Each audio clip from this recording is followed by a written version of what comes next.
Salut à toi. Aujourd'hui, je te présente Adrien Fillon. Adrien Fillon est chercheur et on a parlé.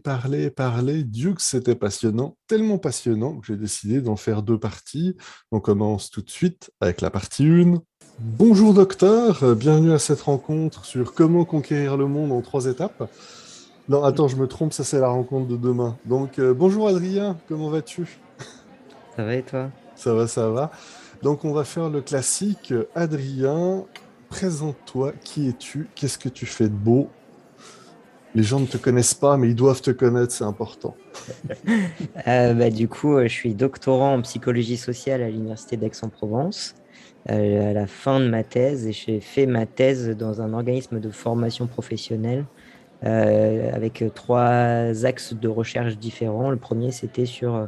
en fait, les trois axes sont sur comment on fait pour aider les formateurs à donner le meilleur d'eux-mêmes en formation. Et du coup, il y a trois axes différents. Le premier, c'est la gamification, comment on fait pour amener un peu de jeu, un peu de ludique dans les formations. Le deuxième, c'est les théories de l'engagement, comment on fait pour les amener, pour qu'ils amènent les participants à faire des choses qu'ils ne veulent pas forcément faire, comme mettre leur caméra, leur micro, participer à des jeux un peu plus facilement, type les icebreakers, les choses comme ça, pour créer un environnement un peu plus sympa. Et puis le dernier axe de recherche, c'est la créativité, et en particulier la créativité de groupe, comment on fait pour que des personnes arrivent à générer les meilleures idées possibles et vaincre un petit peu tous les biais qui peuvent aller autour, tous les biais environnementaux, tous les biais de leur prise de décision pour qu'ils génèrent les meilleures idées possibles. Donc Ça voilà, ça paraît, c'est pour ma thèse. Ouais. De quoi? je dis, ça paraît que tu es à l'aise et que tu as l'habitude de parler en public. En même temps, Ouais. pour la courte histoire, moi, je t'ai rencontré il n'y a pas si longtemps, justement, dans un webinaire que tu donnais sur la gamification. Quatre sujets en dans 45 minutes environ, Ouais, avec les c'est ça. questions. J'avoue que tu m'as bluffé, parce que je me suis dit, mon Dieu, mais ces recherches, ça m'intéresse, ce que tu as présenté m'intéressait. Donc on a eu le temps de faire connaissance, de briser la glace autour d'un café. Je me suis dit, mon Dieu, il faut que j'invite. Ce monsieur est brillant, il a plein de choses intelligentes à dire. Je peux pas juste garder cette discussion entre nous. Donc on va essayer de rendre ça sympathique. Mais commençons par le commencement. Je suppose qu'à 3 ans, tu t'es pas dit, bah écoute, je vais faire de la recherche. C'est fait pour moi. Donc là, j'ai passé ma phase pourquoi. Là, je commence à planifier. Donc d'où ça t'est venu? Comment on... En fait, c'est vraiment des concours de circonstances les uns après les autres, quoi. Mais en fait, j'étais à l'école, j'étais vraiment très mauvais à l'école, j'ai redoublé plusieurs fois, c'était vraiment un peu chaotique. Et en fait, j'étais juste bon aux jeux vidéo, j'aimais bien jouer aux jeux vidéo. Et mon père, qui connaissait un petit peu les jeux vidéo aussi, on avait joué à World of Warcraft ensemble, on avait joué à différents MMORPG et tout, me dit, bah écoute, il y a plusieurs métiers dans le jeu vidéo, tu peux être codeur, mais moi je détestais ça, coder. Lui, il était ingénieur informaticien, donc je baignais un Ok, petit peu ouais. dedans, tu vois, mais je savais que c'était pas pour moi, quoi. C'était trop scientifique, c'était pas mon truc. Et il me dit, bah, t'as qu'à faire graphiste, c'est ta graphiste 2D, graphiste 3D. Mais alors, moi, le dessin, c'était pas possible non plus. Moi, je lui ai dit, je vais être joueur professionnel. Et il m'a dit, mais t'es nul au jeu vidéo, tu peux pas devenir joueur professionnel. Et c'était vrai. Mais il me dit, par contre, tu as une fibre avec les gens. Alors, en fait, il m'a dit qu'il me verrait bien coach, en fait. Et je lui ai dit, bah, je connais pas. Il me dit, bah, écoute, j'ai un livre de coaching. Il me montre le livre de coaching. Et puis, à la fin du livre de coaching, il y a écrit, pour devenir coach, bah, faut soit être expert dans un domaine, soit faire psychologue ou avoir des études en psychologie. Donc, je me dis, bon, bah, faisons des études en psychologie. Et donc, tu te retrouves comme ça en L1 avec des gens qui veulent sauver les gens autour d'eux, que tout le monde aille bien. Et toi, tu es là, bah, moi, je veux être coach en jeu vidéo, quoi. Ça faisait un peu tâche, c'était un peu bizarre. Mais c'était vachement cool parce que bah, déjà, il n'y a pas beaucoup de garçons. Et je m'entends beaucoup mieux avec les filles que les garçons de manière générale. Et franchement, ce que j'ai appris était hyper intéressant. Après, on peut critiquer certains enseignements de la psychologie, genre en France, c'est très, très freudien par rapport à d'autres courants. Mais en soi, c'était quand même super sympa. Et la fac, ça a vraiment été une bouffée d'air par rapport aux études précédentes. Et en fait, ce qui s'est passé après, donc je vais un peu plus loin, Vas-y, mais vas-y. en troisième année de licence, j'ai un cours d'une personne qui s'appelle Patrick Gosling, qui avait travaillé en France, et c'est un des grands chercheurs des théories de l'engagement, justement, et qui avait aussi travaillé sur les biais cognitifs, et qui présente un cours sur les biais cognitifs. Et je me dis, c'est vraiment un truc super intéressant. En fait, j'étais à l'époque un peu dans ce style, tiens, on va pouvoir comprendre comment les gens prennent des décisions, émettre des jugements de manière très simple en 4 règles. Bon, je sais que maintenant, c'est beaucoup plus compliqué que ça, mais ça m'avait vraiment hyper intéressé. Et donc, bah, je me suis dit, ah, j'ai vraiment envie de travailler avec lui. J'étais hyper timide à l'époque, donc j'avais demandé à une doctorante qu'elle lui envoie un message pour qu'on puisse se rencontrer et tout. Et bon, le mec était hyper accessible, hyper sympa, comme la plupart des chercheurs, en fait, hein. Ils sont très, très accessibles et très sympas quand on s'intéresse vraiment à leur thématique de recherche et à ce qu'ils font. Et donc, bah, on avait fait un stage ensemble. Ensuite, on a fait un mémoire ensemble. C'était plutôt de la psychologie politique à l'époque. Et notamment, bon, c'est un peu dans l'actualité du moment aussi, donc c'était sur pourquoi les gens votent ou ne votent pas en fonction de s'ils regrettent en fait. C'est est-ce que les personnes qui ne votent pas ne votent pas parce qu'elles auraient peur de regretter leur vote et vice-versa, celles qui votent votent parce qu'elles auraient peur de regretter de ne pas voter. On avait eu des résultats intéressants, mais rien qui pourrait donner une publication. J'étais encore trop jeune pour faire vraiment des études rigoureuses comme on peut les faire en sciences actuelles, quoi. C'était de la bébé recherche, quoi, comme ce qu'on peut faire en licence. Et puis bah, après, il est parti en retraite et c'est comme ça que j'ai fait un deuxième mémoire plutôt dans tout ce qui était philosophique sur les attributions du libre arbitre. En fait, c'est un mix entre philosophie et un peu côté pénal parce qu'en fait, dès que tu t'intéresses un peu au libre arbitre, tu vas t'intéresser aux attributions d'intentionnalité et donc au jugement en fait, qu'on va émettre et aux peines qu'on peut donner à des personnes ou des compensations qu'on peut donner à d'autres personnes. Donc ça peut paraître un peu philosophique, mais ça a des vraies implications dans le domaine pénal. Sauf que bah, après, force est de constater qu'il n'y a pas vraiment de boulot là-dedans, à part si tu veux juste être chercheur. C'est un peu compliqué de trouver des financements sur ces domaines-là. Il y a très peu de financement public. Et j'avais fait un stage en même temps dans un organisme de formation et on travaillait sur le changement de mindset. Oui, C'est des théories qu'on a, les mindset, growth mindset versus fixed mindset. On pourra en discuter après si ça t'intéresse.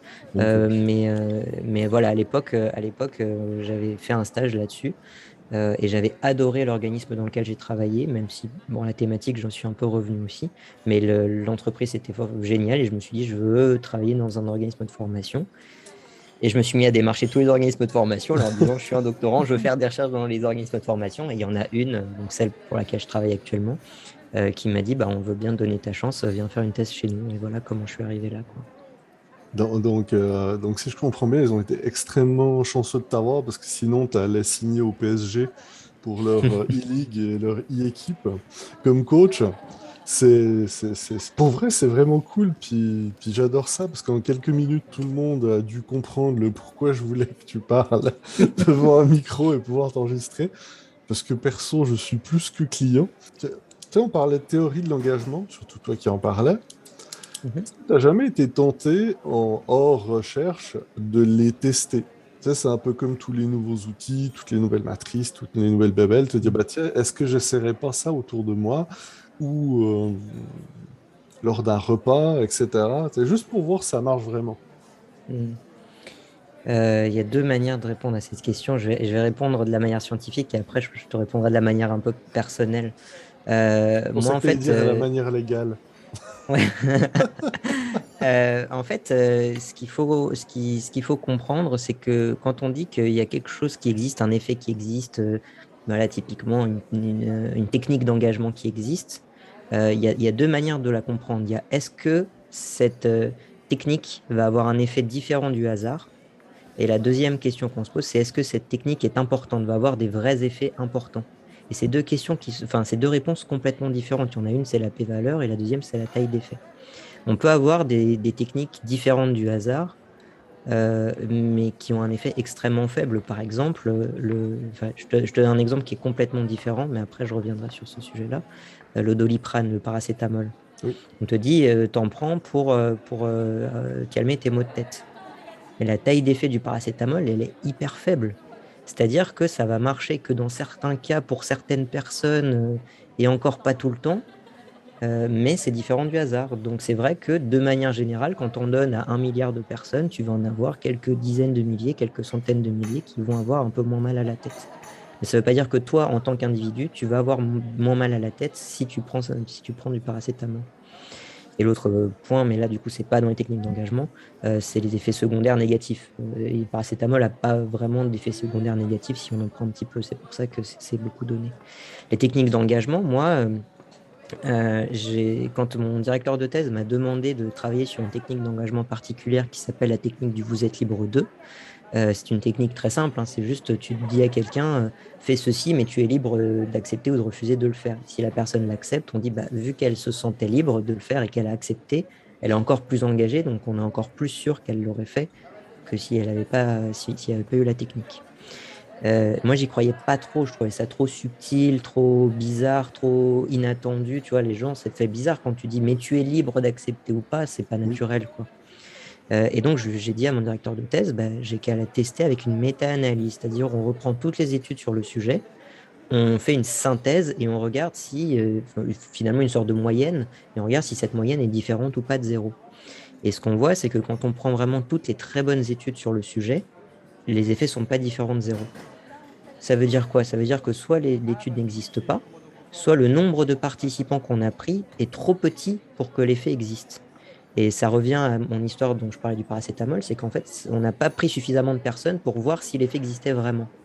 Et en fait, on peut faire ce qu'on appelle des analyses de puissance, et ces analyses de puissance nous donnent le nombre requis de participants pour détecter un effet basé sur une taille d'effet. Et on nous dit, bah, pour détecter un effet, s'il existe de la technique Vous êtes libre 2, il faut 400 personnes. C'est-à-dire que pour qu'il y ait, il faudrait voir exactement nos personnes, mais pour qu'il y ait 10 ou 20 personnes qui disent oui alors qu'ils auraient dit non sinon, il faut qu'il y ait 400 personnes, quoi. Donc c'est un effet qui est très petit. Et en fait, je parle, ce que j'avais dit dans la discussion de l'étude, c'est que ça ressemble beaucoup au nudge. Donc les nudges, c'est pareil, des petites techniques qu'on va mettre en place, où on va dire, en fait, souvent, c'est pas, on va dire, c'est on va mettre dans l'environnement de la personne des petites différences, que ce soit, bon, on parlait de la mouche, qui d'ailleurs est un nudge qui n'existe pas, ça n'a jamais fait l'objet de publications scientifiques, quoi. Mais bon, c'est encore une autre histoire. Mais l'idée générale, c'est de modifier un petit peu l'environnement pour que la personne fasse quelque chose plutôt qu'une autre. Par exemple, on peut mettre des notes de piano sur un escalier pour Oui. que les gens prennent plus l'escalier que l'escalator ou des choses comme ça, en se disant, bah, voilà. Et en fait, le truc, c'est que oui, peut-être que sur 500 personnes qui prennent cet escalier ou cet escalator, il y en a une qui prendra l'escalier plutôt que l'escalator. Est-ce que ça vaut le coup?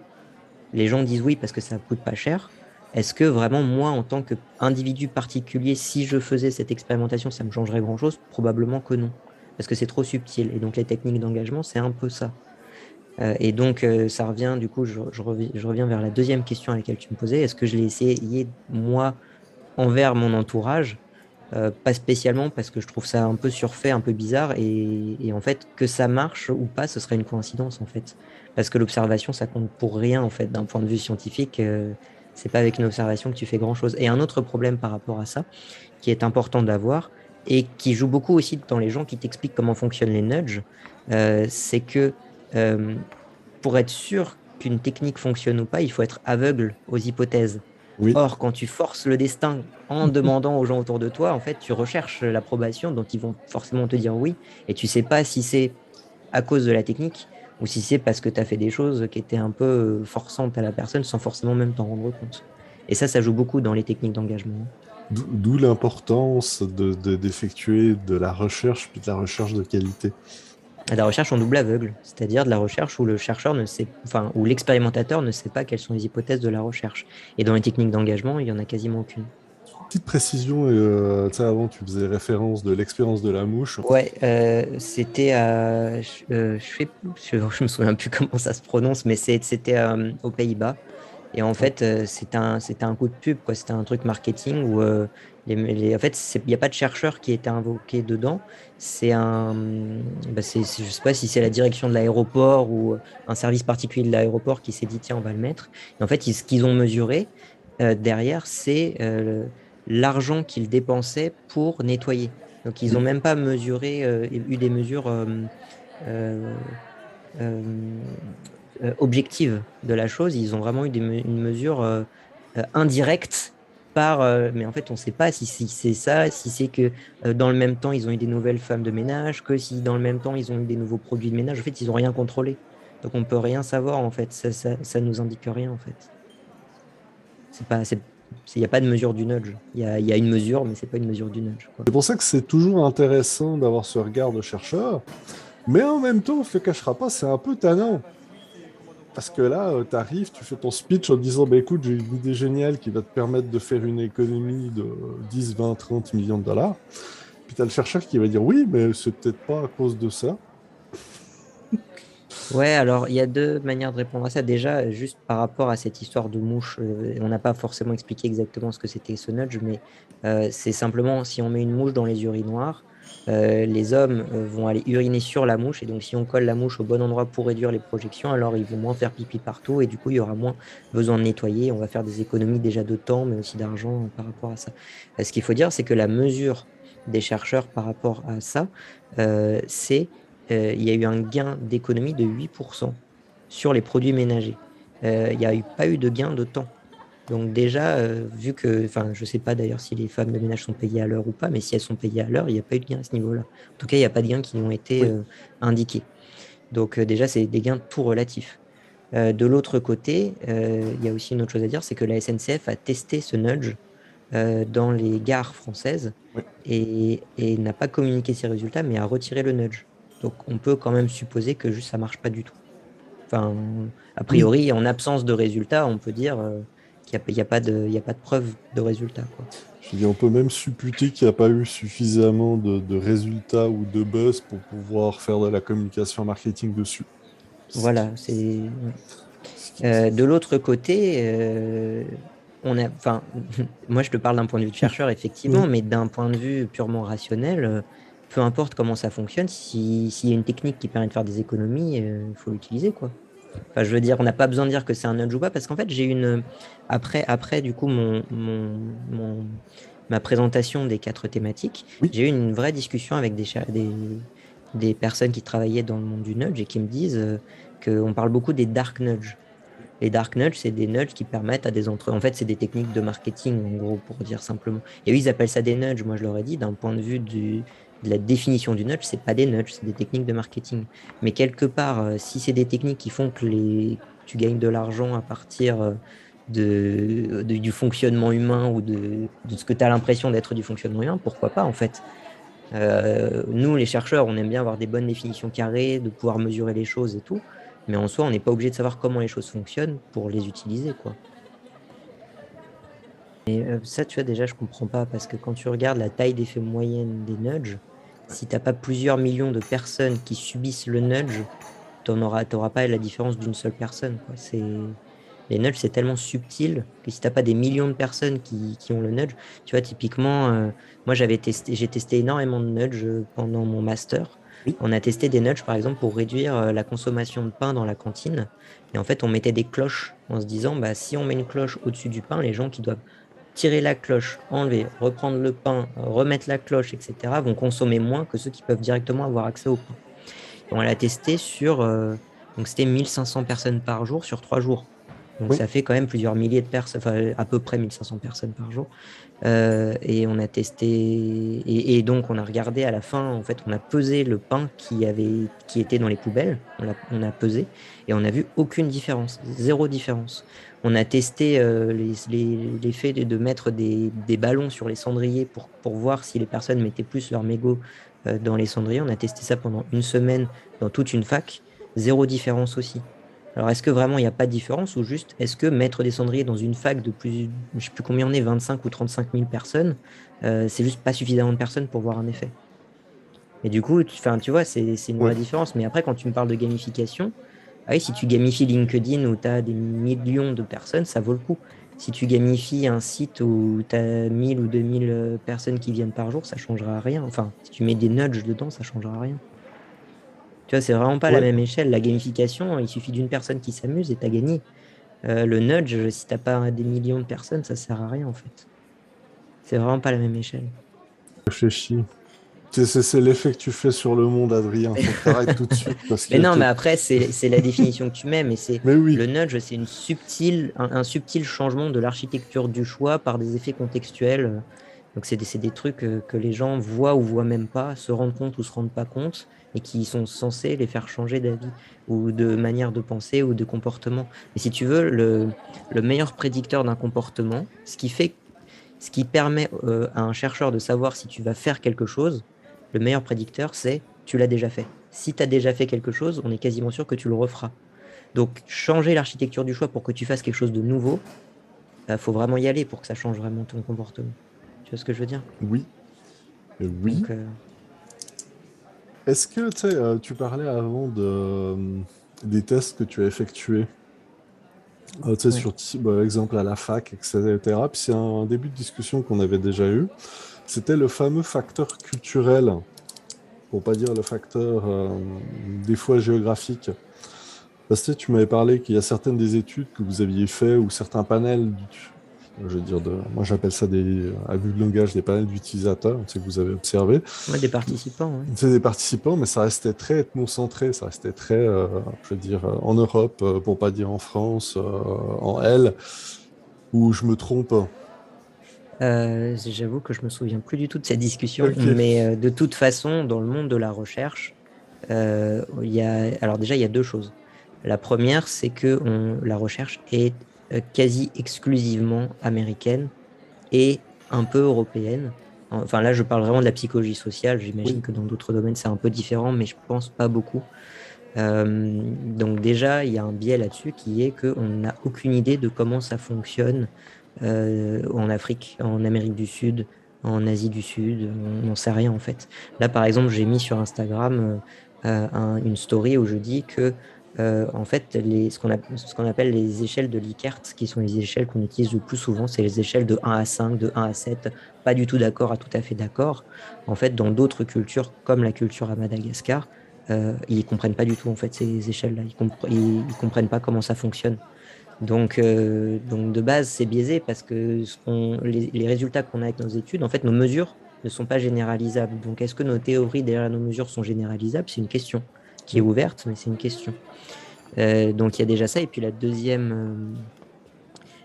chose, c'est qu'on utilise énormément, mais de moins en moins, mais énormément, des participants qui sont eux-mêmes des étudiants en psychologie, ce qui est un énorme biais par rapport à tout le reste des étudiants, ou à des personnes plus âgées, ou à des personnes plus jeunes, ou à des personnes qui n'ont pas fait d'études supérieures, ce qui est quand même la majorité des personnes, etc., etc. Donc déjà, c'est ce qu'on appelle les weird studies, c'est les Western industrialized, etc. Enfin, les jeunes de pays développés, quoi. Donc ça, c'est compliqué d'aller contre. Et alors, ce qu'on fait pour aller contre, c'est qu'on met de plus en plus d'argent dans des panels en ligne qui sont en fait des sondés professionnels. Donc d'un côté, c'est mieux parce qu'on touche plus de personnes, mais de l'autre côté, c'est des personnes qui ont l'habitude des sondages, qui ont l'habitude des questionnaires, qui ont l'habitude de ce genre de questions, et qui finalement sont plus vraiment neutres non plus par rapport aux questions qu'on pose. Donc on est toujours limité par tout ça, quoi. Je pense que c'est mieux, mais je pense quand même que c'est des limitations. Moi, Oui. j'ai fait un questionnaire, j'ai fait passer un questionnaire dans l'entreprise auprès de milliers de participants pour voir un petit peu les attentes qu'ils avaient vis-à-vis de la gamification en entreprise. Oui. C'était un questionnaire, j'étais hyper ambitieux à l'époque, j'avais plus d'une quarantaine de questions, toutes très centrées sur les résultats que j'attendais. Et j'ai juste posé une des questions, c'était est-ce que vous jouez? Et quand tu as 90% des participants qui disent non, après, quand tu leur parles d'alpha, de bêta, de machin, c'est pas juste pas possible en fait. C'est des personnes qui se rendent même pas compte qu'ils ont des. En fait, tout le monde joue. Hein. Si on regarde, tout Oui. le monde joue parce que entre ceux qui font du sudoku, ceux qui font enfin, voilà, les petits jeux sur téléphone, mais c'est des gens qui n'ont pas l'impression d'être joueurs. C'est Et ce ce que qui est j'allais dire. intéressant d'ailleurs, c'est que quand moi j'ai vu Alexandre Duhart, que tu connais bien du coup, euh, dans une de ses formations, en fait, il commence toujours comme ça, c'est quels sont les jeux de votre enfance dont vous gardez le meilleur souvenir. Et en fait, tout le monde a des jeux dont Ouais. on garde un souvenir. Et pourtant, moi, c'est de ce qui ressort de ce sondage, de ce questionnaire, c'est que les gens se méfient du jeu en se disant, moi, je suis là pour apprendre et apprendre, c'est sérieux. Et donc, tu vois, déjà, il y a un côté, dans certaines formations, pour une majorité des personnes, il y a un côté, on ne vient pas pour s'amuser. dans certaines formations, type les formations management, les Ouais. formations développement personnel, il y a plus de liberté et les gens viennent voir des trucs un peu novateurs, ils veulent sortir de leur cadre, en fait, tout simplement. Mais dans beaucoup de formations, tu leur parles de jeux, formation Excel. Enfin, moi, du coup, je suis ingénieur pédagogique sur Excel. Je peux te dire que la gamification d'Excel, les gens viennent pas pour ça. Les gens, ils viennent pour structurer des tableaux, pour faire des tableaux croisés dynamiques, voilà, mais ils viennent pas pour jouer, quoi. Oui, je te dirais oui. Puis c'est d'où l'importance de savoir à qui tu t'adresses, puis dans quel contexte. Et puis Mm. aussi la compréhension de ce qu'est la gamification. Tu sais, tu peux en faire Mais sans oui. forcément expliquer ce que c'est.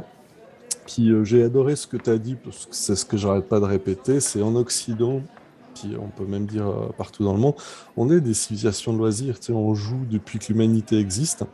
Sauf qu'il y a encore quelques années, pour pas dire une ou deux générations, c'était pas sérieux.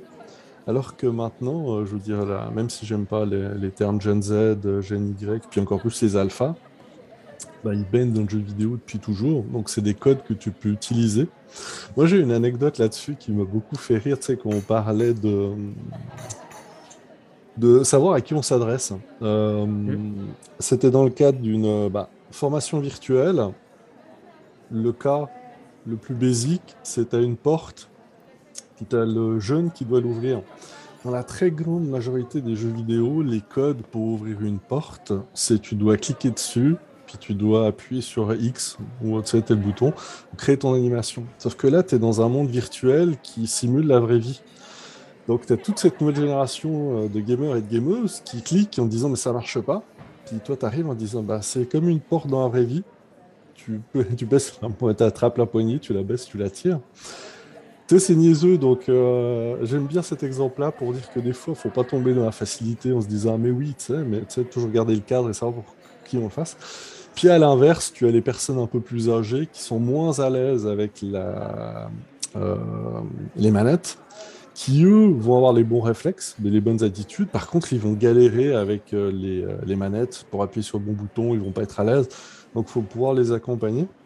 Mais tu sais, c'est aussi bête que ça, que dans un monde virtuel, on est tous habitués sur comment ouvrir une porte, tu sais, en termes d'exemples simples. Les histoires de génération, Oui, alors qu'on y croit ou qu'on n'y croit pas, il n'y a rien qui montre que les jeunes actuels maîtrisent mieux les outils informatiques que la génération d'avant.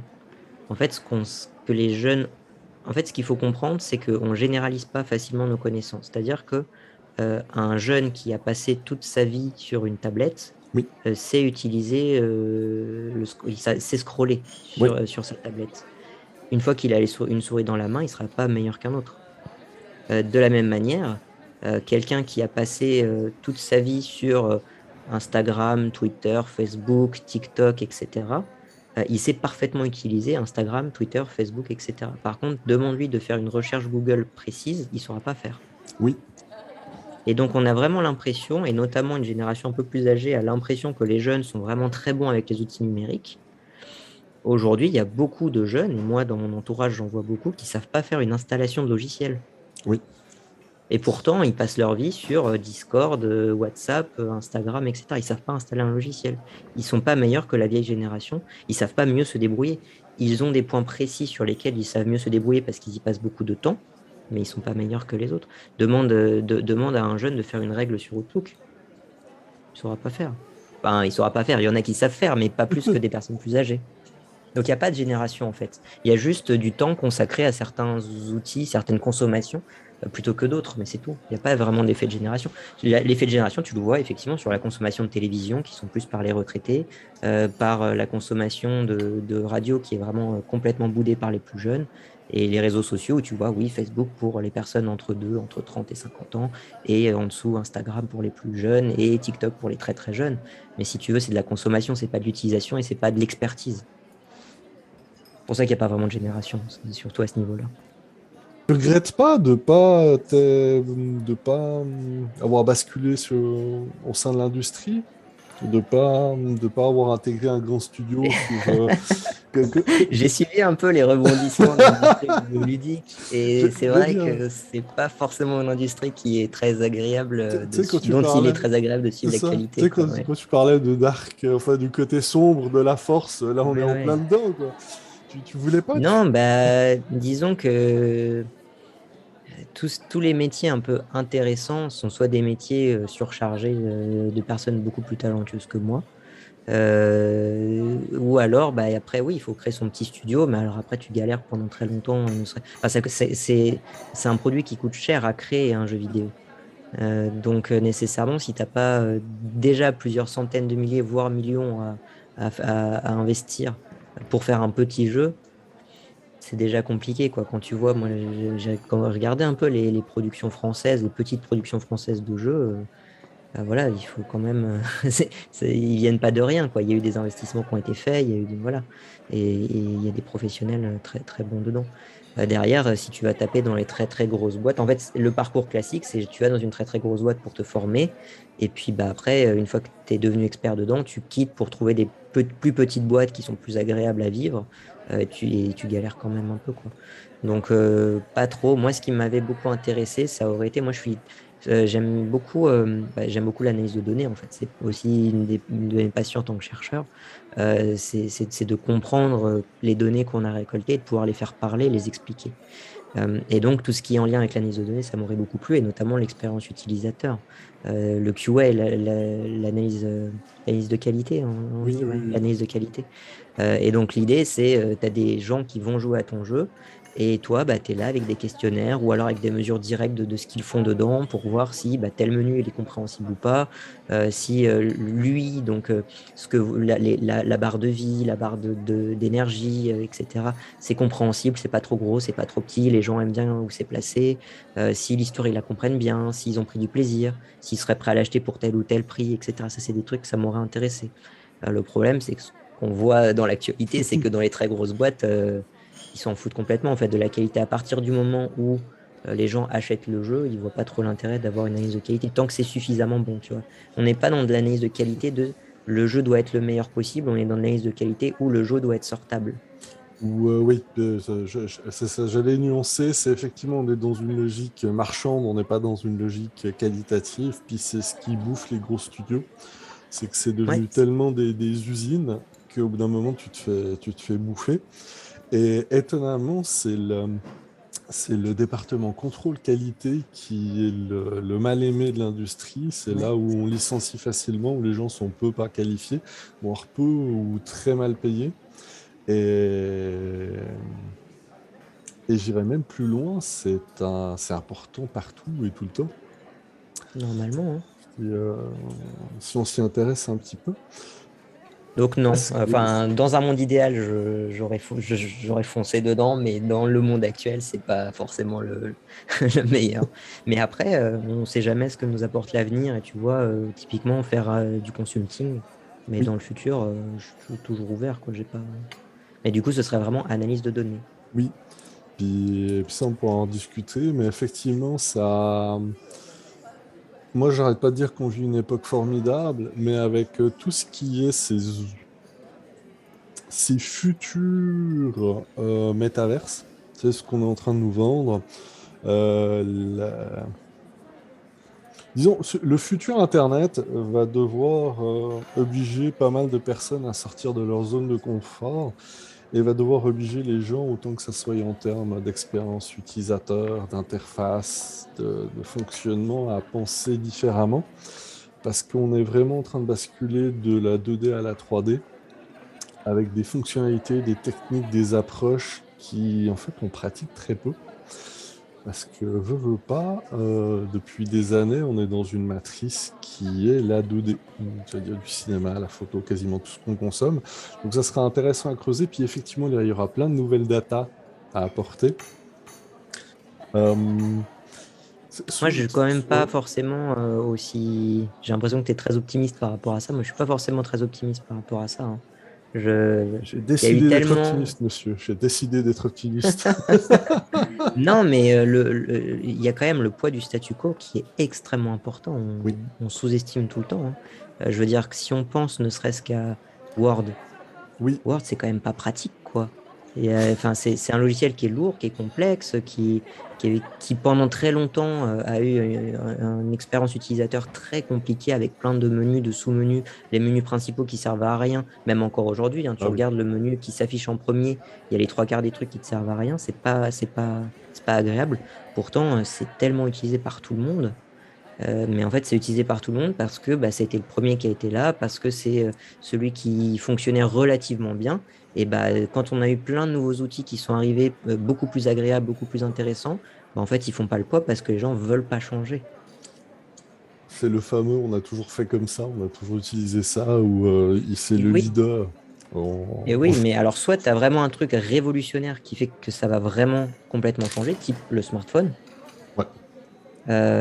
soit bah, ça change pas en fait. Et je suis pas convaincu que le métavers soit le nouveau smartphone, tu vois. Ça sera à voir. Moi, je n'ai pas un avis clair dessus, mais je suis pas forcément convaincu, notamment parce que un smartphone, c'est petit, ça tient dans la poche et tu as une bonne batterie.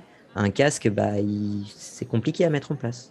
Voyons, Adrien, tu veux pas finir avec j'ai dit une puce 6 ou 7G dans la nuque à pouvoir surfer? Et même ça, on en est loin de ces questionnements-là, hein. Ah, je, Pourquoi pas? Pourquoi pas? je le sais. Voilà. Écoute, j'ai décidé d'être optimiste.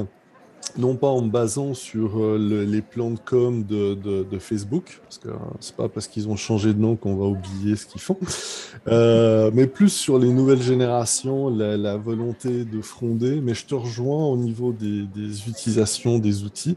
Puis Word est un bel exemple, enfin la suite Office est un bel exemple de ce que tu amenais, où les gens l'utilisent, mais quelque part, ils n'ont pas tellement d'expertise dessus. Puis, puis quelque Et part, puis, ils le sous-utilisent, hein. Ils le oh, oui, oui. sous-utilisent Ah oui, complètement. à 110%. Puis j'allais dire, ce qui sauve la vie, ce qui nous sauve tous la vie, c'est les tutos YouTube. Oui, oui. Qui est Et devenu... pourquoi il n'y a pas des tutoriels aussi bons que les tutos YouTube qui sont directement dans Word, directement dans Excel, des choses simples qui permettent d'arriver. Moi, l'aide Oui. Word, je ne l'ai jamais utilisé, je vais directement sur YouTube. Ça, je te dirais que ça a été c'est une mouvance j'essaie de retrouver. Bah, on commence à se connaître, moi, et les prénoms, puis les références, faut toujours que j'aille les rechercher. Bref, souvent, ce qui est gratuit ou l'offre faite par des particuliers est toujours plus performante que ce que les entreprises essaient de mettre en place. Mm. L'exemple classique, c'est Wikipédia. Ouais, le crowdsourcing. Wikipédia, c'est ça. Microsoft a essayé de le faire, ça n'a jamais fonctionné.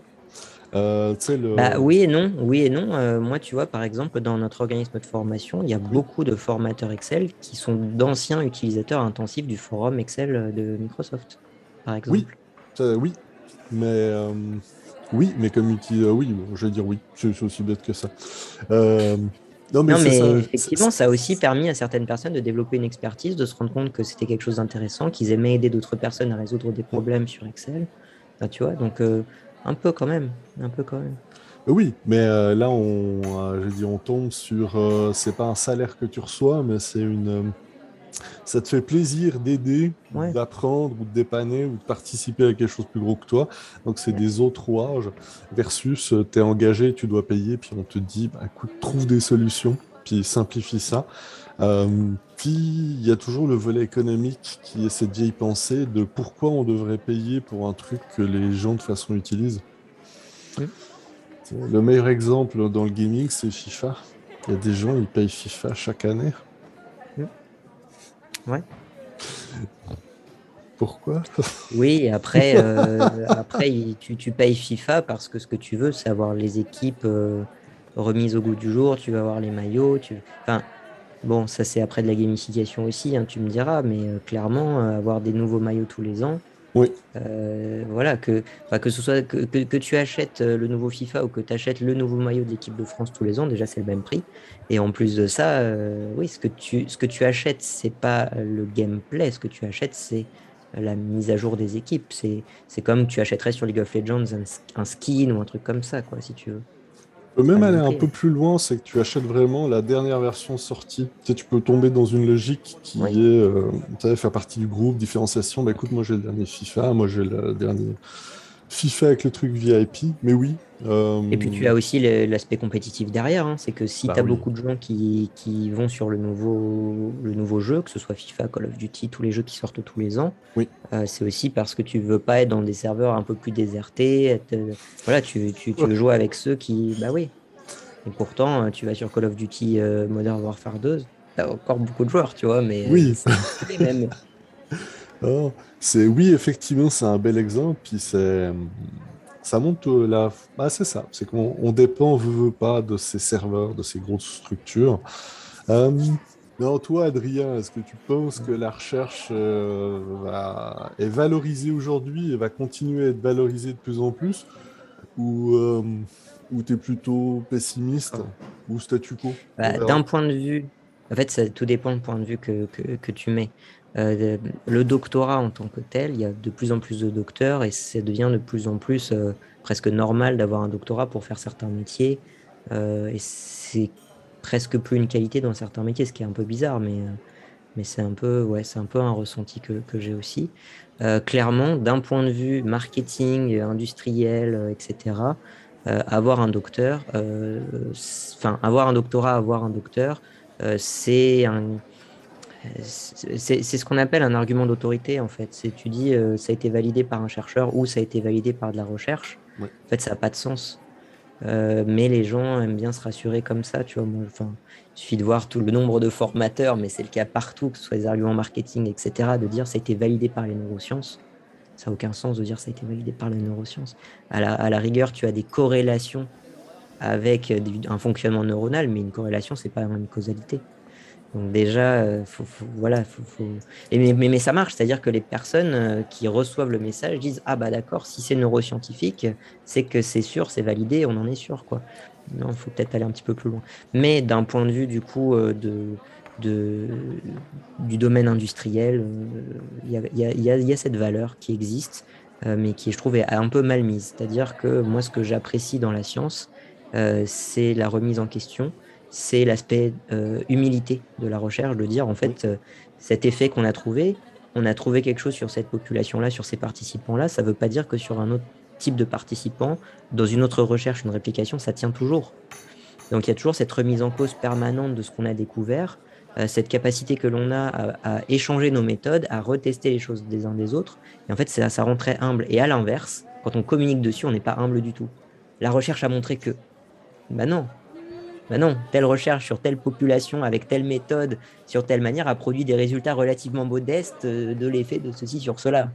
Mais si tu devais dire ça, tu vendrais pas, quoi. Ah bah je dis, Donc, c'est ça, c'est pour ça que vous êtes le cauchemar de tous les présentateurs télé ou bah animatrices. oui, Et la parce qu'en fait, science, ce qu'on dit tout le temps, c'est on sait pas. Donc forcément, ça gêne les gens de dire on sait pas, mais en même temps, on peut pas dire qu'on sait alors qu'on sait pas. Donc, donc ça, c'est un premier, un premier point. Après, le deuxième point, c'est d'un point de vue. Enfin, moi, tu vois, quand j'ai commencé ma licence et que j'ai oui, dit, ah tiens, ça peut être pas mal de faire de la recherche, tous les profs te disent, il ne faut pas faire de la recherche. Tu fais ton master, tous les profs te disent, il ne faut pas faire de la recherche. ouais. Et puis après, tu fais quand même ton doctorat et les profs te disent, bon, ok, tu as fait une thèse, mais après, il faut pas aller continuer dans le monde de la recherche. Et ils ont quelque part raison. Moi, tu vois, j'ai créé mon poste, ça n'existe pas. Un docteur ou un doctorat en psychologie sociale dans un organisme de formation, ça n'existe pas. J'ai créé mon poste dans cette entreprise précise. Et quand je partirai, visiblement, je pense que ce poste disparaîtra aussi. Donc, ça a été un truc unique à un instant Ouais. T, voilà. Et en fait, la recherche en psychologie sociale en entreprise n'existe pas trop. Avoir des doctorants dans les entreprises, ça n'existe pas trop. Donc, quand tu es doctorant en psychologie ou en psychologie sociale, tu as deux types de financement. Des financements, enfin, en fait, c'est que des financements publics. Ouais. Donc, soit c'est des financements associatifs de régions, de départements, de villes, soit c'est la bourse doctorale. Et derrière, ce qui t'attend après, une fois que tu es docteur, c'est pareil, c'est-à-dire des post-docs publics financés par des régions, des villes, des ANR, l'université, etc. Donc en fait, ça devient très limité. Donc c'est pas très valorisé à ce niveau-là, quoi. Et vu que tu as de moins en moins de postes, que les postes, bah, par rapport à l'inflation, le prix n'augmente pas, donc ça devient très peu compétitif, que tu as de plus en plus de tâches administratives, tu as de plus en plus Oui. d'étudiants qui viennent à l'université, c'est ça devient de moins en moins agréable de devenir chercheur. Ensuite, je réponds du coup à ta question. Est-ce que c'est toujours un peu prestigieux ou valorisé d'être docteur? La réponse est globalement, globalement non. Si tu veux aller travailler à l'étranger, il y a des postes qui existent à l'étranger, clairement. Il y a des pays qui mettent beaucoup plus de moyens que la France pour employer des docteurs. Si tu veux travailler dans le monde industriel, c'est un petit plus. C'est toujours un petit plus. Mais il faut quand même avoir, pendant ton doctorat, vraiment travaillé dans le domaine qui t'intéresse. C'est-à-dire qu'il ne faut pas avoir fait ton doctorat que sur des domaines conceptuels ou qui n'ont pas vraiment de lien avec le monde de l'entreprise. Il faut déjà que, finalement, il faut que ce soit une sorte de gros stage ou d'internat dans une entreprise, quoi. C'est très compliqué, je pense, pour un chercheur. Ça existe, hein, mais c'est très compliqué pour un chercheur qui a fait sa thèse avec une bourse doctorale dans une université, après d'aller dans le monde industriel. C'est plus dur que pour quelqu'un qui a fait une thèse CIFRE, par exemple.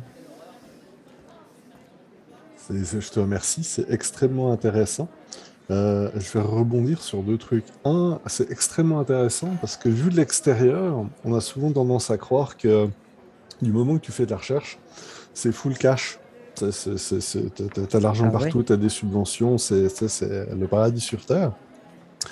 Puis là où je vais rejoindre mon côté optimiste, c'était quand tu parlais de ton cas qui était, tu as créé ton poste dans une compagnie où tu as amené une forte plus-value.